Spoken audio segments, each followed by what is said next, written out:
Good day to my beloved students. I am very pleased to be invited again for this lecture.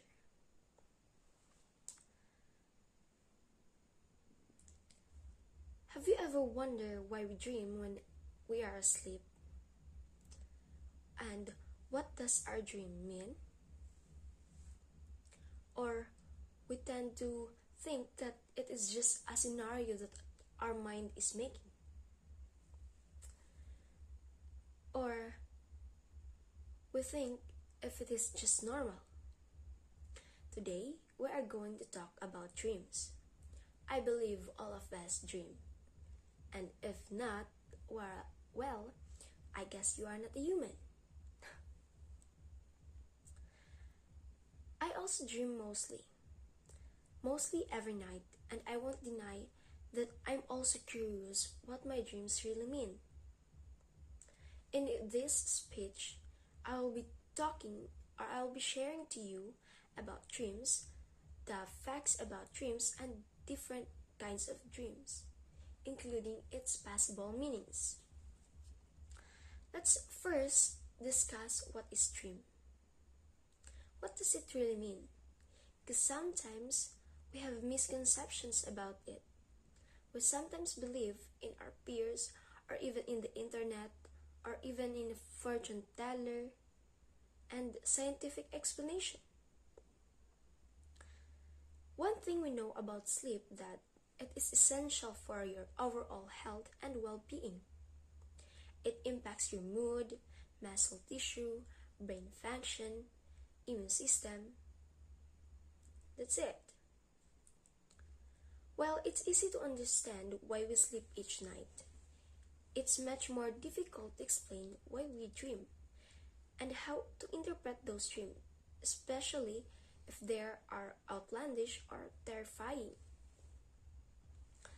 Well, according to psychology, dreams are defined as physiological cycles in which unconscious wishes and desires have risen in the surface of our minds.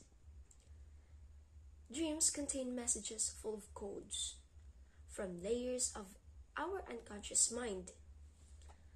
People experience dreaming periods that last for 15 to 20 minutes in every 2 hours during their 8-hour sleep.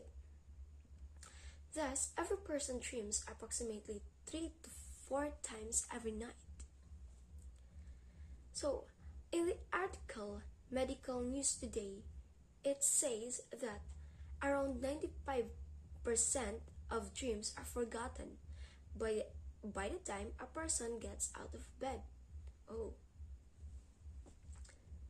Blind people dream more than with other sensory components compared with sighted people. Well, this may wake our curiosity. According to National Sleep Foundation, we typically dream about 4 to 6 times per night. Oh, that's very interesting. Dreaming happens throughout the night, but our most vivid and often remembered dreams happen during rapid eye movement, or that is what we call our REM sleep. Kura says they appear to assess in memory formation, integration, problem solving, and consolidation of ideas, both ourselves and the world. He says, adding that neuroscientists have discovered that dreams help with information processing and mood regulation. Oh. Dr. Mir Krieger, a sleep medicine doctor at Yale Medicine, tells CNET that most people remember their dreams when they awaken in the middle of a dream. Oh. Or in the first moments after a dream has ended. Well, in my case, I almost forgot my dreams.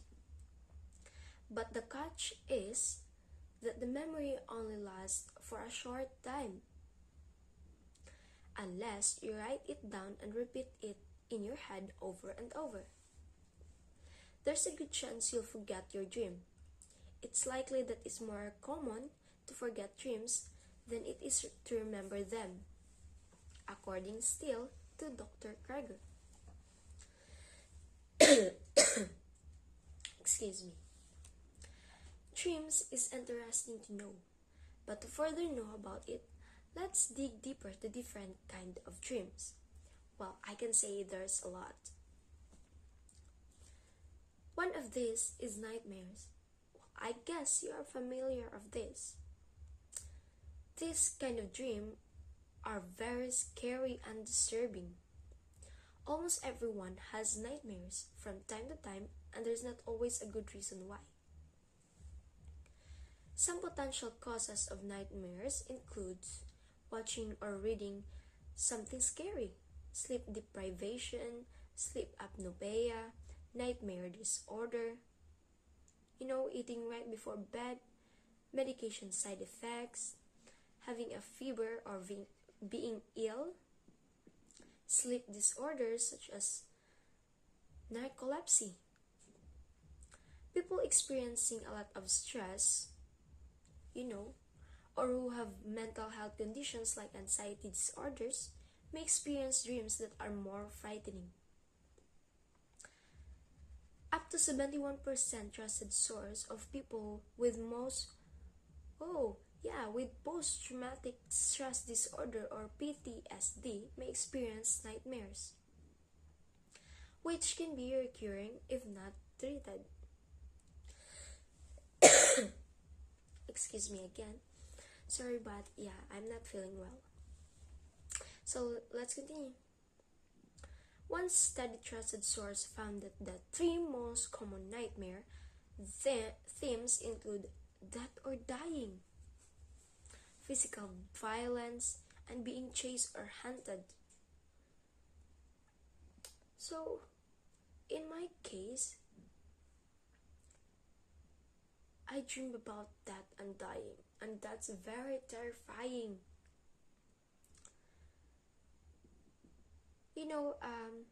We often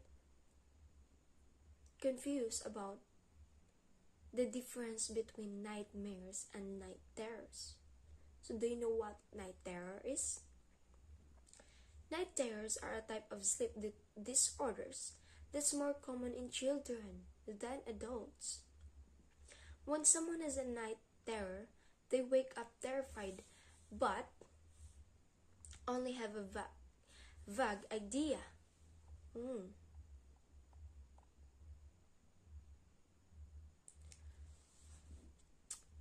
In a night, a person can wake up screaming, kicking or moving violently, even jumping out of bed, sweating, breathing hard, with a racing heart rate, and disoriented and unsure where they are or what's going on. Night terrors aren't technically a type of dream, but a sleep disorder. You better watch out. Sometimes we get confused what is the difference between the two, right? Simply, nightmares can be recalled while night terrors are most likely to be forgotten. Next is the lucid dreams. Oh, this kind of dream is, I guess, the popular one that an individual to be experienced, but this is kind of scary because you are dreaming but you are aware, and as told, there is a tendency that you cannot wake up anymore. According to the article Healthline, 55% of the people experience this kind of dream at least once in their lives. Oh, I haven't experienced this kind of dream. We have also daydreaming. When you are daydreaming, you are dreaming consciously. It's like you are lost in thoughts, but you are awake. Recurring dreams are dreams that are repeated many times. False awakening. It is like you think you are awake, but actually not. excuse me. So there are a lot of types of dreams, but those being stated are the most common ones. And if you are wondering what could your dream mean, or it is something that you could be happy or afraid of, I'll tell you some of the interpretations of some experts. Our mind is curious, I know. Whenever we dream, we tend to question what does our dream mean. There is scientific explanation. There are from curas, from psychologists, and other doctors in medicine. Though there are no solid evidence about the meaning of dreams. Some interpretation does also make sense. For some instance, what does it mean if you dream about death? Laurie Keen Lowenberg, a professional dream analyst, says, dreaming about death can signify the end of something in real life. But that doesn't mean the end of one's life. That's very terrifying. She also stated, to dream of your own death isn't phenomenon, but rather a reflection of how you are coming to realize that life as you know, it is coming to an end. I guess there's something you can be afraid of. I mean, you should be afraid of. According to Kuras, this all depends on what these images mean to the dreamer in the context of their life and challenges. Dream work in every much the exploration of feelings and meaning for the dreamer, and is somehow related to the work of managing life and its challenges. Dr. Kreger says also that dreams are mostly speculation in terms of specific meanings. Well, if you have more questions about your dreams, you can search it online. I will give you some links for you to read later on. So given these points, we can say that dreams could be an interesting thing to study. It has been examined extensively and interpreted properly with some evidences and example. You can start dissecting what your dreams mean. We'll never know, or maybe there would come a time that one of your dreams may come true. Or maybe the interpretation is actually true. Once again, thank you for listening and for the unending support WAMSU students. This is Dr. Renzel Joy Biban saying everything makes sense as long as it is valid.